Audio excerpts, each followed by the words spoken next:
Hello friends, welcome to Nandkishore classes.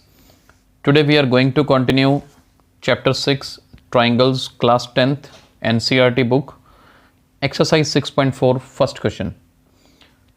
बड़े ध्यान से देखिए, दो ट्राइंगल्स गिवन हैं हमें, triangle ABC and triangle DEF। दोनों ट्राइंगल्स सिमिलर हैं, दोनों के एरियाज गिवन हैं, EF साइड गिवन है और BC निकालनी है। तो देखिए थ्योरम यूज़ करेंगे यहाँ पर, बड़े ध्यान से देखिएगा। थ्योरम क्या है कि अगर, पहले तो मैं समझा देता हूँ, अगर दोनों ट्रायंगल सिमिलर हैं, जैसे यहाँ पर सिमिलर गिवन है तो मैं यहाँ पर लिख रहा हूँ since triangle ABC is similar to triangle DEF। जब दो ट्रायंगल सिमिलर होते हैं ना तो उनके एरियाज़ की रेशो, जैसे कि रेशो मैं ले रहा हूं यहां पर triangle ABC divided by triangle DEF,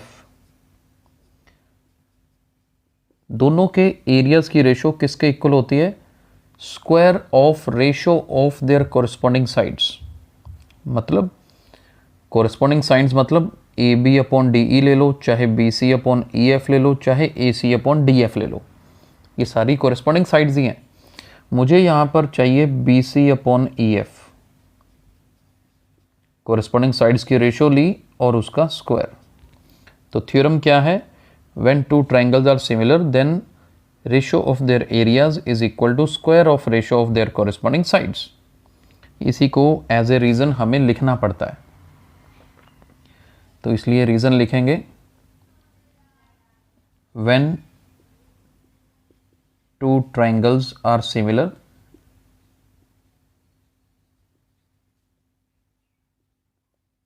when two triangles are similar then ratio of their areas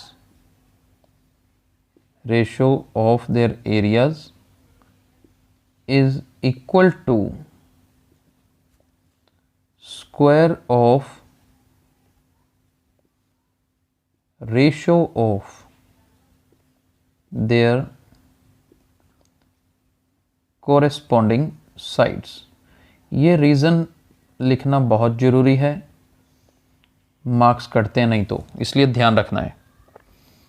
अब डायरेक्ट कंडीशन यूज़ करेंगे। ट्रायंगल ABC का एरिया कितना है? 64, DEF का 121, BC तो मुझे निकालनी है और EF कितनी है? 15.4। ऊपर स्क्वायर करेंगे क्या? Taking square root on both sides, दोनों तरफ स्क्वायर रूट लेंगे। 64 का स्क्वायर रूट 8, 121 का स्क्वायर रूट 11। राइट साइड में स्क्वायर रूट लेंगे तो ये 2 कट जाएगा, बनेगा क्या? BC upon 15.4। इसी को सॉल्व करके हमें BC की वैल्यू निकालनी है। अब यहाँ पर BC कैसे निकलेगा जी? सिंपल कैलकुलेशन, 15.4 ऊपर ले जाइए,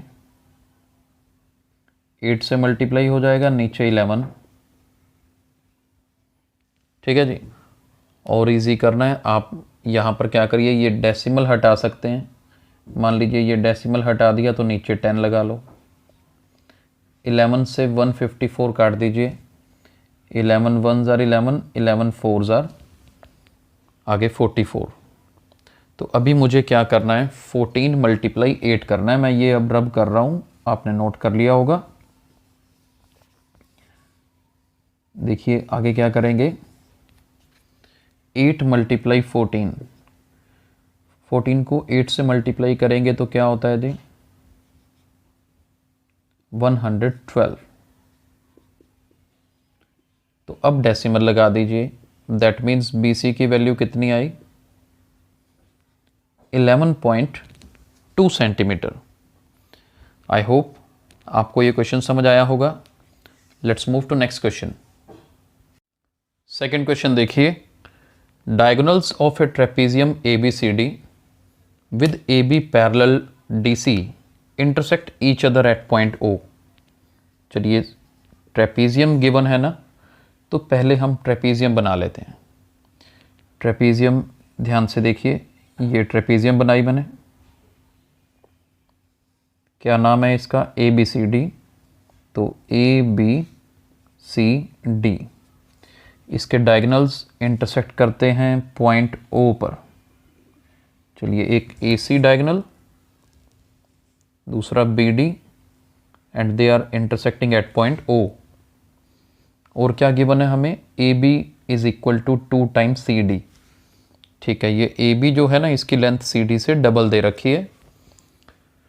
find the ratio of areas of triangle AOB and COD। ये AOB ट्रायंगल और ये COD, इन दोनों ट्रायंगल्स के एरियाज की रेशियो निकालनी है। सबसे पहले मुझे अब याद है ना थ्योरम, अगर ये ट्रायंगल्स सिमिलर होंगी तो मैं एरियाज की रेशियो निकाल सकता हूँ इजीली। तो पहले इनको सिमिलर प्रूव करते हैं। देखिए ध्यान से, in triangle AOB and triangle COD, ये सिमिलर कैसे होंगे जी? ये देखिए, ये एंगल 1 2 के इक्वल है और एंगल 3 4 के इक्वल है। क्यों इक्वल हैं? क्योंकि AB और DC दोनों पैरेलल है ना, ट्रेपीजियम की ऑपोजिट साइड्स पैरेलल हैं ये वाली। अगर ये दोनों पैरेलल्स हैं, इधर से AC ट्रांसवर्सल, इधर से BD, तो ये अल्टरनेट इंटीरियर एंगल्स इक्वल वाला केस बन गया जी। तो मैं क्या लिखूंगा? Angle 1 is equal to angle 2 and angle 3 is equal to angle 4। Reason? Alternate interior angles, साथ में लिख देते हैं जी as AB is parallel to DC। सारा काम बीच में ही आ गया, पता लग गया कि हाँ लाइंस पैरेलल भी हैं। तो दो पेयर एंगल्स के अगर इक्वल हैं तो triangle similar, triangle AOB is similar to triangle COD। Reason? By AA similarity. ठीक है जी, ट्रायंगल सिमिलर हुई। अब जब ट्रायंगल सिमिलर हैं तो एरियाज की रेशियो, अब वो थ्योरम जो अभी लिखवाई थी वो यहां कंटिन्यू कर रहा हूं। क्या करेंगे? Therefore area of triangle AOB upon area of triangle COD, इनकी रेशियो किसके इक्वल होगी? Square of ratio of their corresponding sides. तो AOB की साइड ले लेते हैं AB, COD की साइड CD। चलिए, इनका स्क्वायर भी करना है। अब मुझे कैसे पता चला कि मुझे यही साइड्स लेनी है? क्योंकि AB और CD का रिलेशन है, गिवन है। AB किसके इक्वल गिवन है? 2 टाइम्स CD। तो AB की जगह पर 2CD फिल कर लीजिए, नीचे CD है already. CD and CD cancelled, नीचे 1 आ गया। 2 का स्क्वायर किया 4, 1 का स्क्वायर किया 1। तो ट्रायंगल के एरियाज की रेशियो क्या है? 4/1, मतलब 4:1। तो यहां पर ऐसे लिखेंगे, रिक्वायर्ड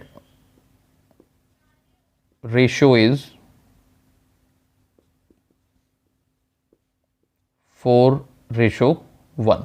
बस यही आंसर है। आई होप कि ये क्वेश्चन समझ आया होगा।